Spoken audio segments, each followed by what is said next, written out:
ये लो, गांव से तुम्हारे उस गरीब भाई का फोन आया, तुम बात करो। मेरे छोटे भाई वीरू का कॉल? हाँ, उस गरीब का फोन आया। और वैसे भी तुमसे पैसे मांगने के अलावा उसके पास और काम ही क्या है? तुम मुझे बात तो करने दो। देखो, तुम उससे बात करो और फोन स्पीकर पर रखो, और अगर वो तुमसे पैसे मांगे ना तो उसे साफ साफ मना कर देना, पैसे देने की कोई जरूरत नहीं है। यार रीत, कोई जरूरी थोड़ी है वो पैसे ही मांगेगा, हो सकता है उसे कोई और भी काम हो।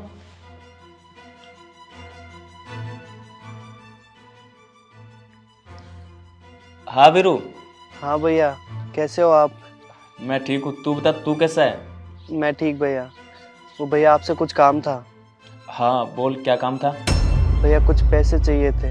वो माँ की तबीयत खराब है और मेरी नौकरी भी चली गई। आप 20,000 रुपये करवा देते। अच्छा, तुझे पैसे चाहिए?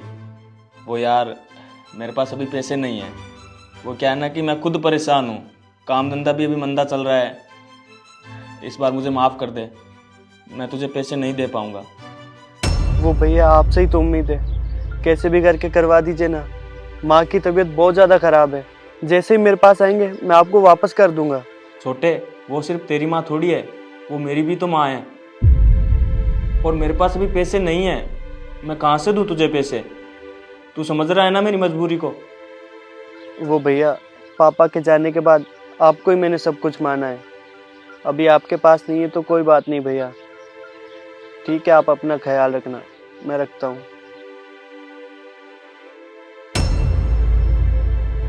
अब क्या करूँ, मेरे पास कोई दूसरा रास्ता ही नहीं है। लगता है माँ के गहने बेचने पड़ेंगे। तुमने फोन क्यों छीन लिया? देखा कितना मजबूरी में था मेरा भाई, और माँ की तबीयत भी खराब है। अगर हम थोड़े बहुत पैसे दे देते तो हमारा क्या चला जाता? अरे तुम्हारा भाई तो हट्टा कट्टा है ना, वो तो कोई भी काम कर सकता है। और रही बात तुम्हारी माँ की, तो वो किसी के भी घर पे झाड़ू पोछा कर लेगी, दिन भर घर पे आराम से पड़ी रहती है, फिर बीमारी का बहाना बना के हमसे पैसे मांगने आ जाते हैं। रीत, तुझे पता ही है, पिताजी ने जाते जाते सारी प्रॉपर्टी मेरे नाम कर दी थी, और अब उनके पास कुछ नहीं बचा। हम अगर उनकी थोड़ी बहुत मदद कर दें तो हमारा क्या जाता है?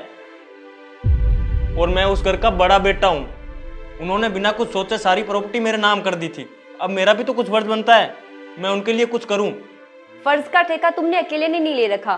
उसकी माँ है, उसकी बीवी है, उसके बच्चे, वो जाने उसका काम जाने, तुम्हें बीच में पड़ने की जरूरत नहीं है। और वैसे भी आज तक उनके लिए सब कुछ तुमने ही किया है, अब तुम्हें उनके लिए कुछ भी करने की जरूरत नहीं है। लाओ, ये सारे पैसे मुझे दे दो, क्योंकि मुझे तुम पर बिल्कुल भी विश्वास नहीं है। क्या पता तुम अपने भाई और माँ के प्यार में अंधे होके ये सारे पैसे उन्हें